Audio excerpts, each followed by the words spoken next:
नमः श्रीवर्धमानाय निर्धूतकलिलात्मने शालुकानां त्रिलोकानां यद्विद्यादर्पणायते नमो अर्हन्ताणं नमो सिद्धाणं नमो वायदेयाणं नमो अज्ञायाणं नमो लोये सव्यसाहनम्। पंच परमेष्ठी भगवान की अनंत अनंत सिद्ध परमेष्ठी भगवान की एक हजारान देवादिदेव अनंतनाथ भगवान की आचार्य भगवान विराग सागर जी महाराज की आचार्य भगवान विद्यासागर जी महाराज की आचार्य भगवान विशुद्ध सागर जी महाराज की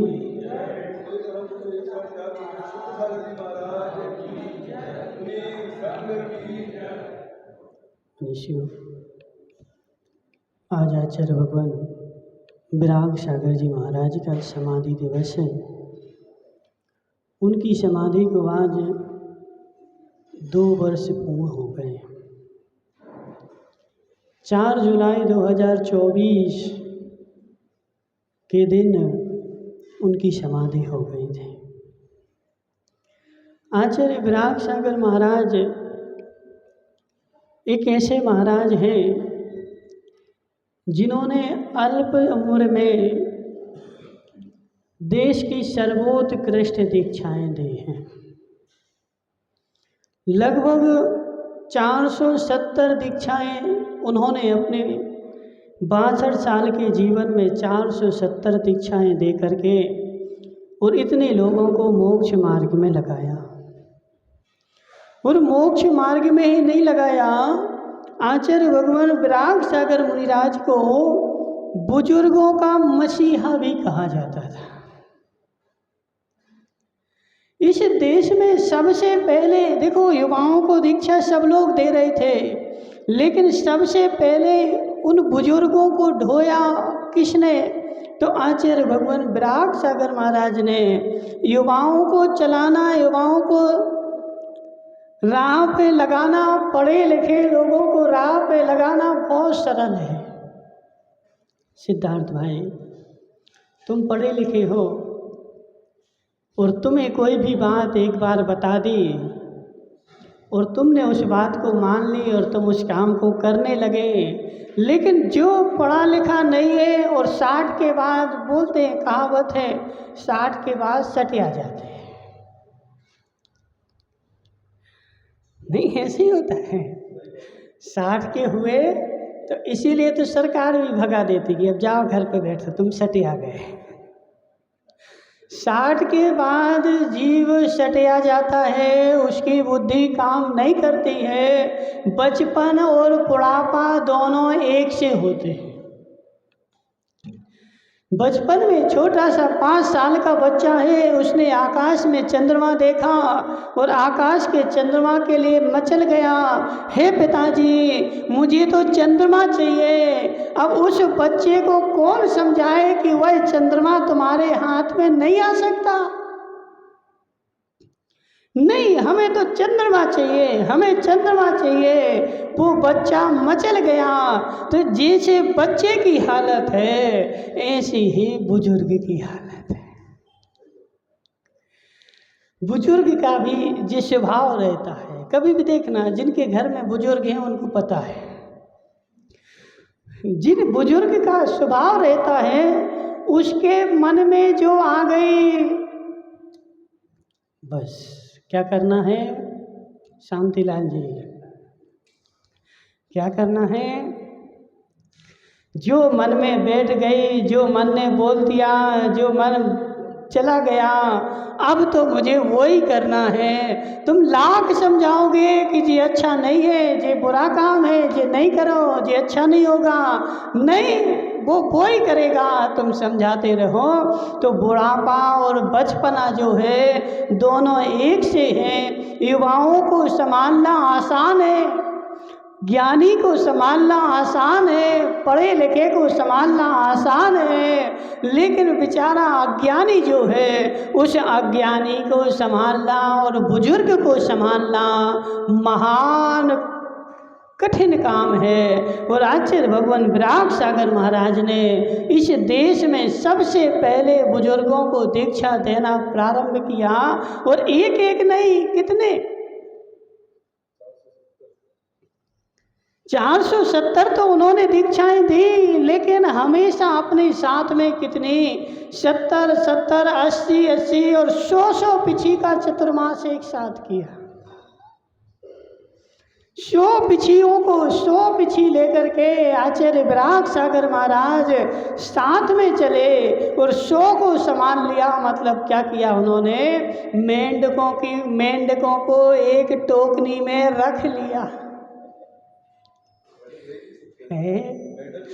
आचार्य भगवान विशुद्ध सागर महाराज ने कभी भी डोकरों को दीक्षा नहीं दी। क्यों नहीं दी? क्योंकि आचार्य जी बोलते थे हम सीधे साधे हैं, हम इनको नहीं संभाल सकते, इनको संभालना महान टेढ़ी खीर है। बहुत सारे बुजुर्ग उनके पास आए, बोले विराग सागर के पास जाओ, वो हमारे गुरु हैं, उन्हीं के पास क्षमता है, ताकत है तुम्हें संभालने की, मेरे पास बुजुर्गों को संभालने की क्षमता नहीं। जीव वह आचार्य भगवान कितने महान होंगे जो 70-80 डोकरों को लेकर के और सारे जीवन भर उनका निर्वाह करते रहे, उनको संयम के मार्ग पर लगाते रहे और साथ लेकर के उनको मोक्ष मार्ग पर चलाते रहे। और उन्होंने अपना सारा जीवन, वो देखो ऐसा नहीं, विराग सागर महाराज ज्योतिष के भी प्रकांड ज्ञाता, व्याकरण के प्रकांड ज्ञाता, सिद्धांत के प्रकांड ज्ञाता, व्याकरण से संस्कृत में उन्होंने ना जाने कितनी टीकाएं, पाषाणोपेक्षा की सारी टीका उन्होंने संस्कृत में लिखी जो आज तक किसी भी आचार्य ने नहीं लिखी। पाषाणोपेक्षा आचार्य भगवान कुंद स्वामी का ग्रंथ था, मात्र उसकी गाथाएं थी। आज तक 2000 साल में किसी ने भी उसके ऊपर टीका नहीं लिखी। सबसे पहले संस्कृत की टीका किसी ने लिखी तो आचार्य भगवान विराग सागर महाराज ने उस पर संस्कृत की टीका लिखी। और जब पथरिया में सम्मेलन, यति सम्मेलन का प्रारंभ भी उन्होंने किया। यति सम्मेलन की जो परंपरा है वो कोई नई नहीं है। कब की है? आचार्य धरसेन स्वामी, पुष्पदंत भूतबली स्वामी के समय में यति सम्मेलन होता था। दक्षिण में यति सम्मेलन हो रहा था, सारे यति आए थे और उसमें से धरसेन आचार्य ने यति सम्मेलन में से भूतबली और पुष्पदंत को बुलाया था। तो वह यति सम्मेलन की प्रक्रिया जो है वह प्राचीन काल से चली आ रही थी, लेकिन बीच में उसकी कड़ी टूट गई थी। तो आचार्य भगवान विराग सागर महाराज ने 2012 में सबसे पहले यति सम्मेलन करवाया और देश के सारे यतियों को एक साथ निमंत्रण दिया कि यहाँ बैठ करके यतियों का सम्मेलन होगा। कमलेश भाई, यदि आज देश के सारे यति एक साथ बैठ करके यदि सम्मेलन हो जाए तो ना जाने ग्रंथों की कितनी ग्रंथियां सुलझ जाएं। हमारे मन में कुछ है, हमने कुछ समझाए, तुमने कुछ समझाए, उनने कुछ समझाए और सब अपना अपना लेकर के घूमते हैं, लेकिन उसका निर्णय कब हो? यदि एक साथ जाकर के बैठें और एक साथ बैठ करके उन ग्रंथों का ग्रंथन हो, पठन हो, पाठन हो, तो वह ग्रंथि जो है, जो आज विपरीतता है, वह सुलझ जाए। वह यति सम्मेलन का कार्यक्रम भी आचार्य भगवान विराग सागर महाराज ने पहली बार कराया। और उन आचार्य भगवान विराग सागर महाराज को उपसर्ग विजेता भी कहते हैं। क्यों कहते हैं उपसर्ग विजेता पता है?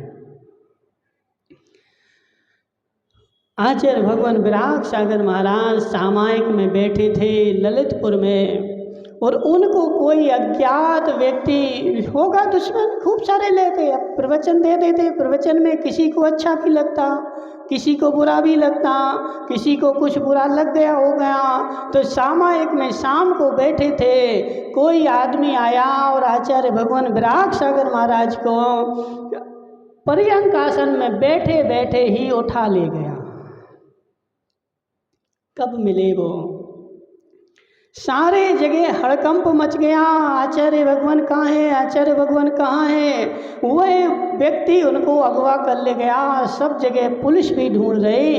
पूरे 36 घंटे के बाद आचार्य विराग सागर महाराज वहाँ जंगलों में पड़े मिले, बैठे थे। जैसे वह उठा करके ले गया था, 36 घंटे तक उन्होंने अपना आसन नहीं बदला, उसी पद्मासन से 36 घंटे बैठे रहे। जब समाज के लोग गए, उनका उपसर्ग दूर हुआ, उन्होंने समझा कि मेरा उपसर्ग दूर हो गया। जब उन्होंने अपना ध्यान भंग करके और आसन खोला, 36 घंटे तक जंगल में पड़े रहे, दिन रात ना कुछ खाया ना कुछ पिया। इसलिए उनको उपाधि दी गई उपसर्ग विजेता आचार्य विराग सागर भगवान। तो वह विराग सागर भगवान ऐसे उपसर्ग के विजेता, सिद्धांत के ज्ञाता, व्याकरण के ज्ञाता। उनकी समाधि आज से 2 साल पहले अल्प आयु में ही चले गए। 62 साल के थे, उम्र ज़्यादा नहीं थे। यदि और होते तो पूरी 1000 दीक्षाएं दे देते। यदि उनकी उम्र 90 साल होती, वो है ना कहाँ गए मंगलीश दादा बोल रहे थे ना, हम कहते 90 की पार हो गए। यदि विराग सागर महाराज 90 पार कर गए होते तो पूरी 1000 दीक्षाएं उनकी हाथ से हो गई होती। लेकिन कर्म का लिखा कोई भी मेट नहीं सकता है। लेकिन वह आचार्य भगवान भी अपने जीवित रहते रहते उनको पता लग गया, 2 दिन में 3 बार अटैक आया। 2 दिन बिहार चल रहा था, लेकिन उनको उस बात का पता बरसों से था। किसका? मेरी समाधि होने वाली है, क्योंकि वो ज्योतिष शास्त्र के प्रकांड विद्वान थे।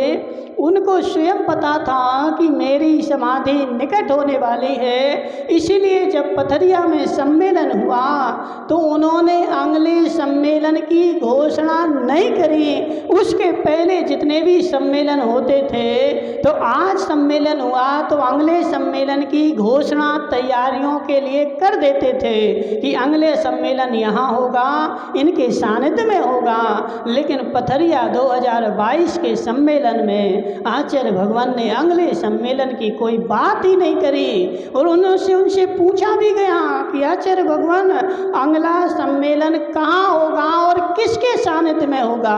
आचार्य श्री मौन हो गए। उनको पता था कि अब जो सम्मेलन होगा उसमें मैं नहीं रहूँगा और मेरे सानिध्य में नहीं होगा। इसलिए उन्होंने अगले सम्मेलन के लिए मौन धारण कर लिया। और उसके पहले ही तुम्हारे यहाँ आई थी ना विशिष्ट श्री माता जी, उन्होंने अपना सारा जीवन आचार्य विराग सागर के साथ में रह करके गुजारा। और समाधि के 6 महीने पहले ही उनको गरणी बना करके और संघ से अलग कर दिया। अब तुम जाओ अलग विहार करो। अच्छा, वो माता जी रोने लगी, बोले आचार्य भगवान सारा जीवन मैंने आपके साथ बिताया, आप मुझे अलग क्यों भेज रही? बोले तुम बड़ी हो चुकी हो, अब तुम एक काम करो, अपना अलग विहार करो। 6 महीने पहले उनको अलग विहार करवा दिया और मरण के पहले ही एक कैसेट बनवा दी कि मेरे उत्तराधिकारी कौन होंगे। तो मेरे गणाचार्य के पद के उत्तराधिकारी आचार्य भगवान विराग से विशुद्ध सागर महाराज होंगे, ताकि मेरे जाने के बाद कोई विवाद ना हो। आज तक देखो एक सबसे बड़ी विराग सागर महाराज की बात रही कि उनके जाने के बाद उनके संग में कोई विवाद नहीं हुआ। क्यों नहीं हुआ? क्योंकि जितनी भी समस्याएं थी वो अपने जीवित रहते हुए सारी समस्याओं का निपटारा करके गए। जिसको जो देना था दे करके गए और सबको निर्विकल्प होकर के तुम निर्विकल्पता के साथ अपनी अपनी साधना करो। तो ऐसे आचार्य भगवान विराग सागर महाराज का आज तीसरा समाधि दिवस है। तो उस समाधि दिवस पर हम भी ऐसी भावना करते हैं कि हे भगवान, जैसे समता के साथ आपने अपने शरीर से प्राण छोड़े और होश आवास में बोलते हुए आपने अपने प्राणों को तजा, तो ऐसे हम भी अपने प्राणों को होश आवास में बोलते हुए, जानते हुए, पहचानते हुए हम अपने प्राणों को त्यागे। बोलिए आचार्य भगवान विराग सागर जी महाराज की।